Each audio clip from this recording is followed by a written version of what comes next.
Good evening my dear students. आज हम सभी सेट नंबर 1 संकेतांक 824 यूजे कक्षा 10 विषय विज्ञान के बहुविकल्पीय प्रश्नों को हल करेंगे, जो इस प्रकार हैं।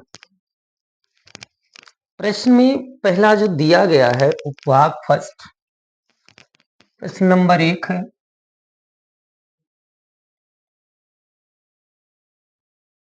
प्रश्न नंबर 1 प्रश्न है जो कह रहा है कि उत्तल दर्पण से प्रतिबिंब सदैव बनता है। उत्तल दर्पण में प्रतिबिंब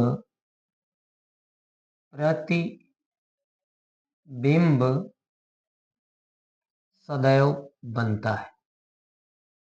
सदैव बनता,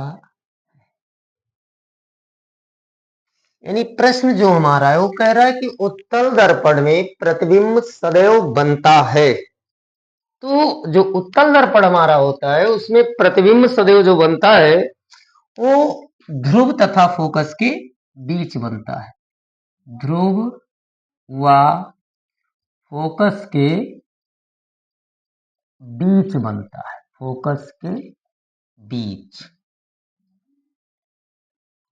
जब भी इस तरह से प्रश्न पूछे आपसे परीक्षा में कि उत्तल दर्पण में प्रतिबिंब सदैव बनता है, तो कहां बनेगा? ध्रुव व फोकस के बीच बनेगा।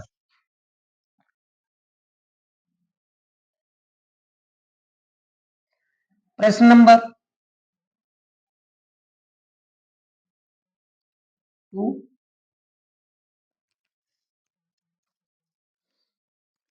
इसमें कह रहा है कि जब प्रकाश किरणें जब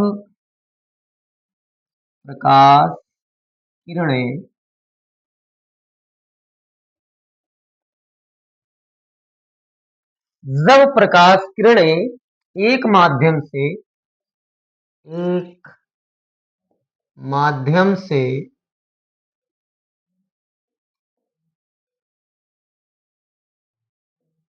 दूसरे माध्यम में प्रवेश करती हैं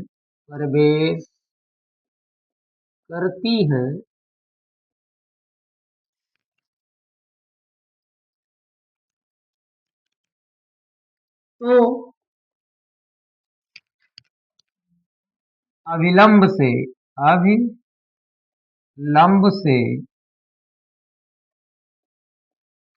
दूर हट जाती है। विलंब से दूर हट जाती है।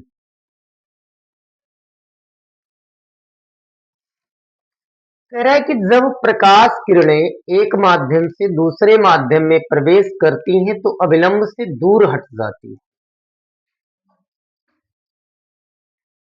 तो वह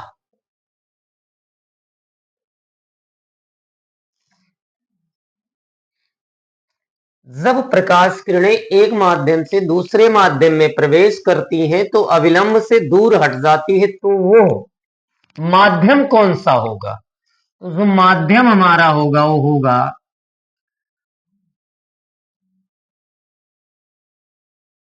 संघन माध्यम से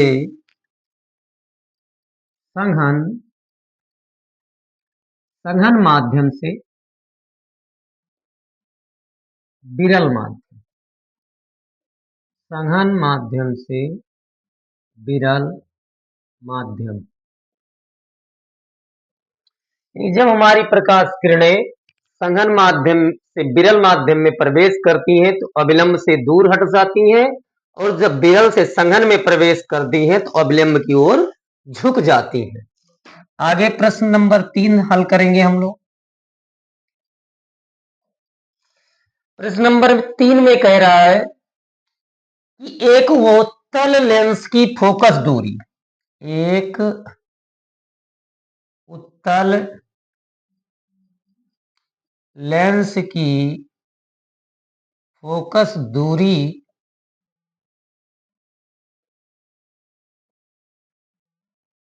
एक उत्तल लेंस की फोकस दूरी 15 सेंटीमीटर 15 सेंटीमीटर है। इससे 30 सेंटीमीटर की दूरी पर इससे 30 सेंटीमीटर की दूरी पर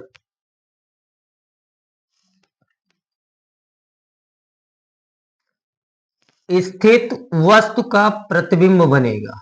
स्थित वस्तु का प्रतिबिंब बनेगा। प्रतिबिंब बनेगा। यानी प्रश्न जो है वो हमसे कह रहा है कि एक उत्तल लेंस की फोकस दूरी 15 सेंटीमीटर है। इससे 30 सेंटीमीटर की दूरी पर स्थित वस्तु का प्रतिबिंब बनेगा। तो इसका जो प्रतिबिंब होगा वो होगा वास्तविक वास्तविक उल्टा तथा वस्तु के आकार का। वस्तु के आकार का।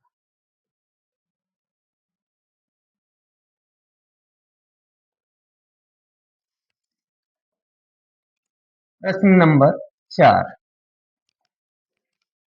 3 नंबर प्रश्न को दोबारा समझा दिया जाता है। एक उत्तल लेंस की फोकस दूरी 15 सेंटीमीटर है। इससे 30 सेंटीमीटर की दूरी पर स्थित वस्तु का प्रतिबिंब बनेगा। यानी कह रहा है कि इसका प्रतिबिंब जो बनेगा वो कैसा बनेगा। तो प्रतिबिंब जो हमारा होगा वो वास्तविक होगा, उल्टा होगा तथा वस्तु के आकार का होगा। प्रश्न नंबर 4। जब श्वेत प्रकाश जब श्वेत प्रकाश जब श्वेत प्रकाश जब श्वेत प्रकाश एक प्रिज्म से गुजरता है। एक प्रिज्म से गुजरता है। एक प्रिज्म से गुजरता है तो निर्गत प्रकाश में निर्गत प्रकाश में निर्गत प्रकाश में प्रिज्म के आधार से प्रिज्म के आधार से प्रिज्म के आधार से दूरस्थ दूरस्थ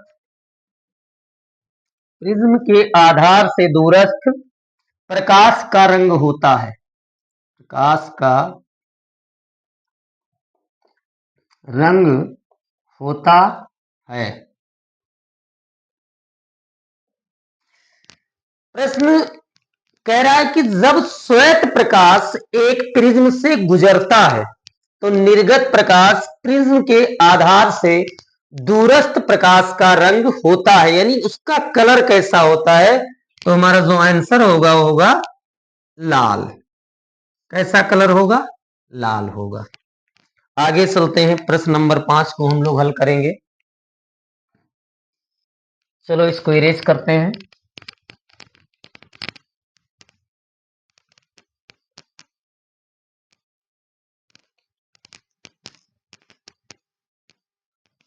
प्रश्न नंबर 5 है। कह रहा है कि एम्पियर सेकेंड किसका मात्रक है। प्रश्न नंबर 5 कह रहा है कि ampere ampere second ampere second किसका मात्रक।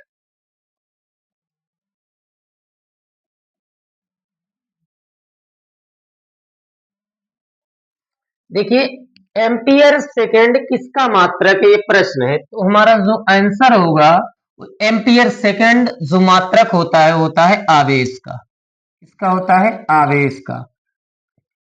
और आवेश का एक और मात्रक होता है कूलाम।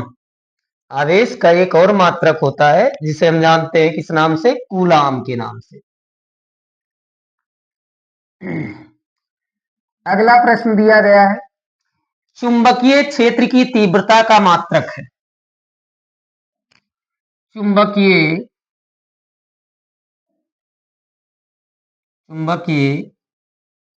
क्षेत्र की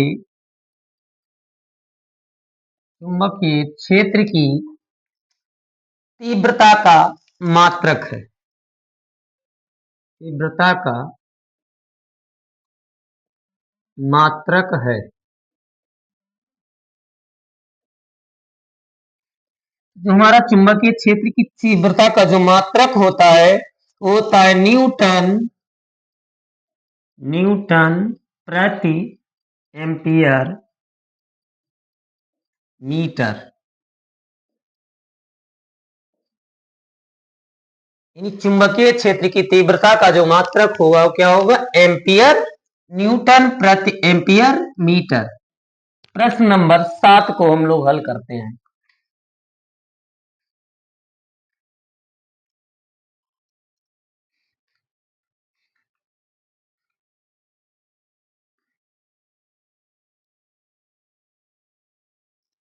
प्रश्न है कि दृष्टि दोष दीर्घ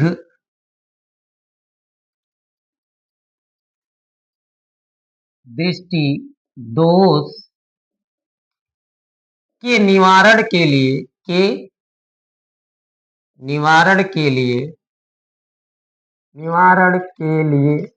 दीर्घ दृष्टि दोष के निवारण के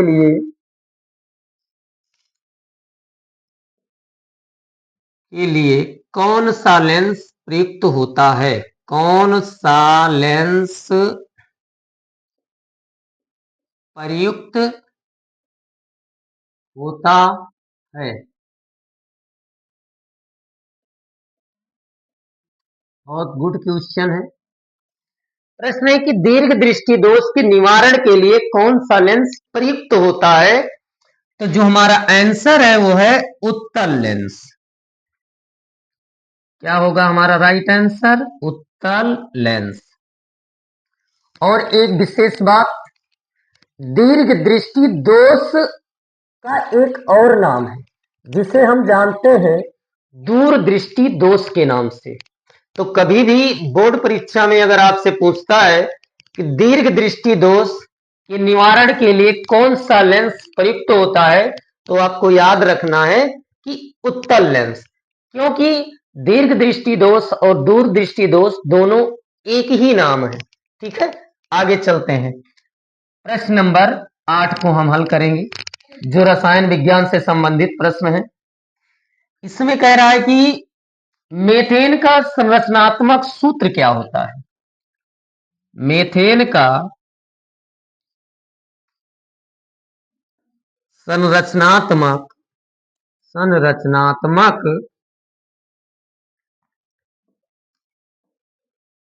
सूत्र क्या है? Very good question. तो देखिए, मेथेन का जो संरचनात्मक सूत्र बनेगा वो होता है, मेथेन का जो साधारण सूत्र होता है वो CH4 होता है, और कार्बन की जो वैलेंसी है वो 4 होती है। तो CH4 यानी C, और चारों तरफ हम हाइड्रोजन को जोड़ देंगे। यही हमारा हो जाएगा मेथेन का संरचनात्मक सूत्र।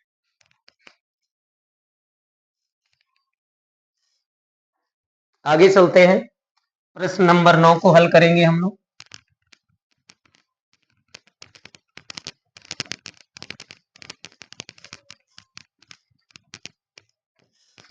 प्रश्न नंबर 9 हमारा कह रहा है कि निम्न में समजातीय श्रेणी है।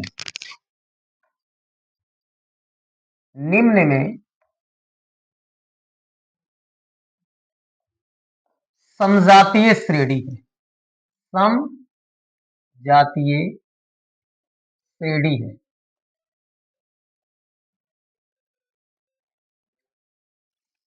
निम्न में समजातीय श्रेणी है। अगर हमसे समजातीय श्रेणी पूछे तो आपको एक चीज ध्यान रखना है कि दोनों के मध्य जो अंतर है वो 14 का होना चाहिए।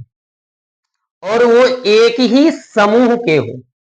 जैसे प्रश्न नंबर फर्स्ट है, विकल्प नंबर फर्स्ट 9 का दिया गया है C2H4 CH4 C2H4 कामा CH4। देखिए अब इसको अगर देखा जाए तो इसमें 14 का अंतर अगर है तो ये समजातीय श्रेणी है, अन्यथा नहीं है। आइए इसको देख लेते हैं। पहले इसको हम सॉल्व करते हैं। एक कार्बन का जो भार होता है वो 12 होता है। 2 कार्बन 12 दूना 24। एक हाइड्रोजन का भार 1 तो 4 का 4 तो 24 और 4 हो जाएंगे 28। इसी तरह से कार्बन का 12 और हाइड्रोजन का 4, 12 4 16। अब 28 में अगर हम 16 को माइनस करते हैं तो जो हमारा निकल के आएगा वो आएगा 12। यानी इनमें इनके मध्य जो डिफरेंस है वो 14 का नहीं है, इसलिए ये हमारी समजातीय श्रेणी नहीं है। सेकंड को देख लेते हैं। सेकंड में दिया गया है CH4 कामा C2H6 CH4 कामा C2H6। यानी ये जो हमारा है वो मेथेन है और ये हमारा एथेन है। यानी दोनों में जो प्राथमिक अनुलग्न जोड़ा गया है वो सेम है, इसलिए इनके मध्य 14 का अंतर होगा। देख लेते हैं। आइए कार्बन का 12 और हाइड्रोजन का 4, 12 4 16। Very good. एक कार्बन का 12, 2 कार्बन का होगा 24 और 6 हाइड्रोजन 6, 24 और 6 30।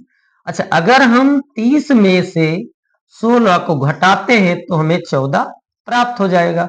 अतः CH4 कामा C2H6 हमारा समजातीय श्रेणी है, तो यही हमारा राइट आंसर हो जाएगा। आइए प्रश्न नंबर 10 को हल करते हैं।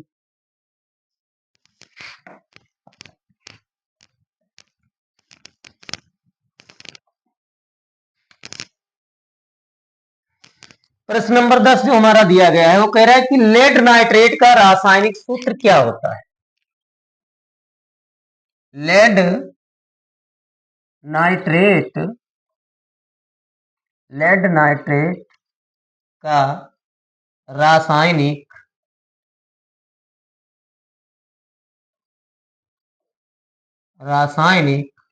सूत्र क्या होता है, क्या होता है। वेरी गुड प्रश्न, बहुत अच्छी बात है। लेड नाइट्रेट का जो हमारा सूत्र होता है वो आप याद रखिएगा, PbNO3 का होल ट्वाइस। ये जो हमारा लेड नाइट्रेट का रासायनिक सूत्र प्रश्न में कह रहा है कि लेड नाइट्रेट का रासायनिक सूत्र क्या होता है, तो PbNO3 का होल ट्वाइस। ओके, PbNO3 अगर कहीं लिखा है तो मत लिखिएगा, क्योंकि इसका जो एग्जैक्ट सूत्र होता है वो होता है PbNO3 का होल ट्वाइस। आइए आगे बढ़ते हैं। प्रश्न नंबर 11 को सॉल्व करेंगे हम लोग। प्रश्न नंबर 11 कह रहा है कि शुद्ध जल का पीएच मान क्या होता है। शुद्ध जल का पीएच मान है। बहुत सही। तो शुद्ध जल जो हमारा होता है उसकी जो प्रकृति होती है वो होती है उदासीन, और जब किसी का पीएच मान 7 होता है तो किस में आएगा, उदासीन में आएगा। तो शुद्ध जल जो होता है हमारा उसका पीएच मान कितना होता है, 7 होता है। तो हमारा एग्जैक्ट आंसर हो जाएगा 7। आइए प्रश्न नंबर 12 को हल करेंगे हम लोग।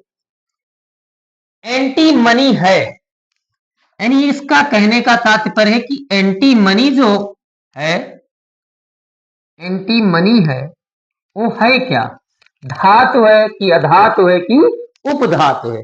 तो एंटीमनी जो है वो हमारा क्या है, उपधातु है। कौन सी धातु है, उपधातु। ये हमारा राइट आंसर। प्रश्न नंबर 13 को देख लेते हैं। कह रहा है कि निम्नलिखित रासायनिक समीकरण को पूरा कीजिए। निम्नलिखित रासायनिक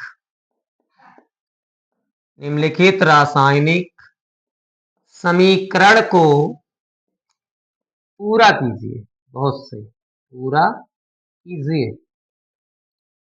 वेरी गुड। प्रश्न जो है हमारा, समीकरण जो दिया गया है वो दिया गया है CH3COOH plus C2H5OH gives out, इसकी जो उपस्थिति है इस पे है सांद्र H2SO4। यहाँ पे डॉट डॉट दिया गया है और यहाँ प्लस में H2O बना लिया। बहुत सही।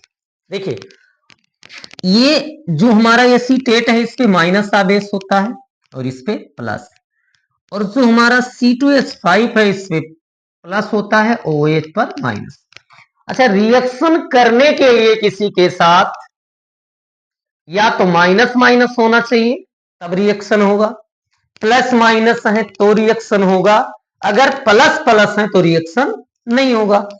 अब किसी भी माइनस को किसी से रिएक्शन करने के लिए चाहिए प्लस, तो हमारा जो माइनस है वो है CH3COO, और यहां से हम ले लेंगे प्लस, तो प्लस में हमारा है C2H5। अतः इस समीकरण को पूरा करने के लिए हमें क्या लेना होगा, भरना होगा CH3COOC2H5। यही यहां पर एथिल करना होगा, इसका नाम है एथिल एसीटेट, एथिल एसीटेट। चलिए प्रश्न नंबर 14 को देखते हैं। आशा करते हैं कि आप बेहतर समझ रहे होंगे।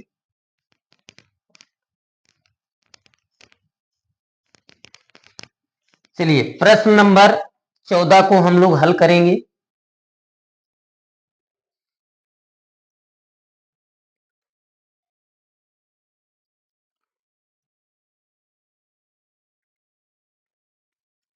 प्रश्न नंबर है 14।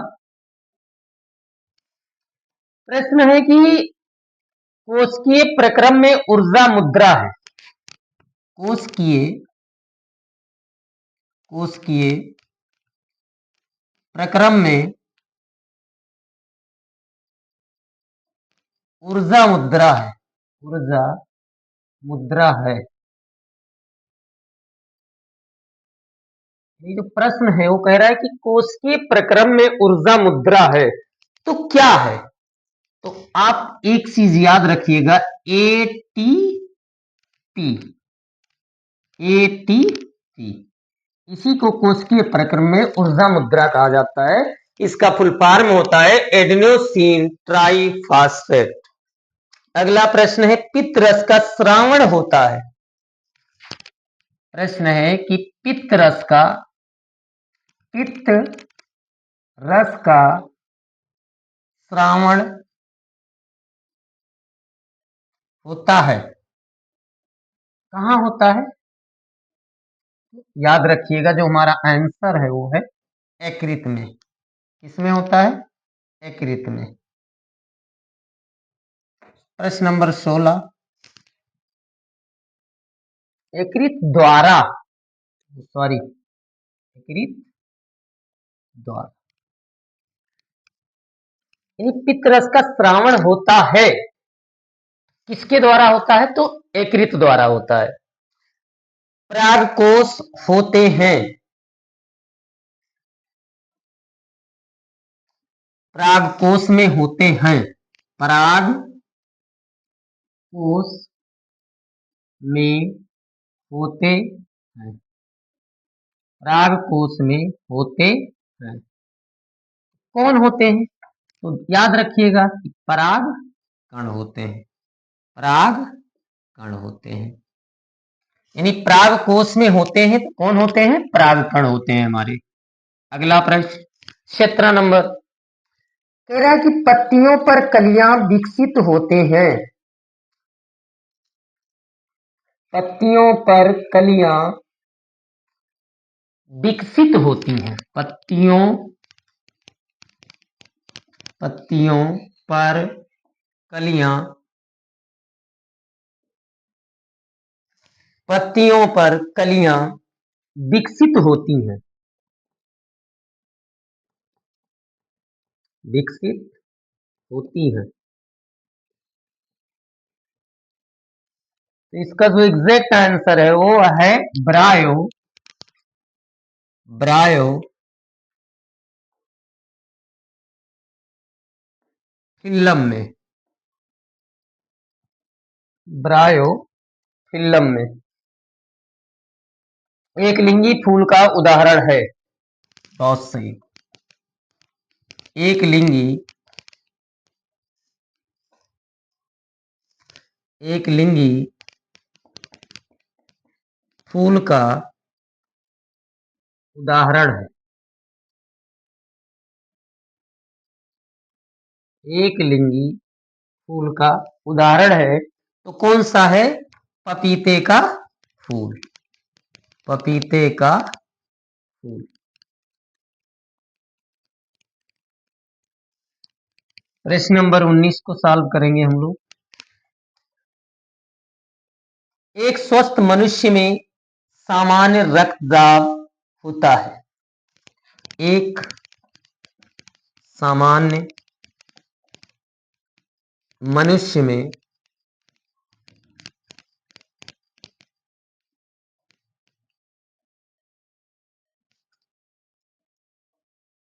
रक्तदाब होता है, का जो रक्तदाब होता है 120/80। प्रश्न नंबर 20 कह रहा है कि निम्नलिखित में कौन सा आहार श्रृंखला का निर्माण करता है? निम्नलिखित में, निम्नलिखित में कौन आहार श्रृंखला का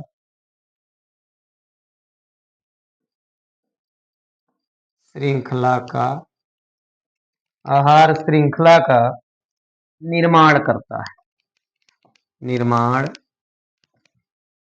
करता है।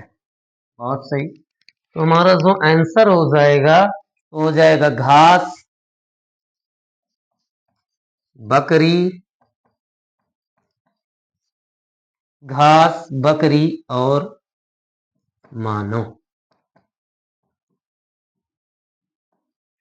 ये हमारा राइट आंसर।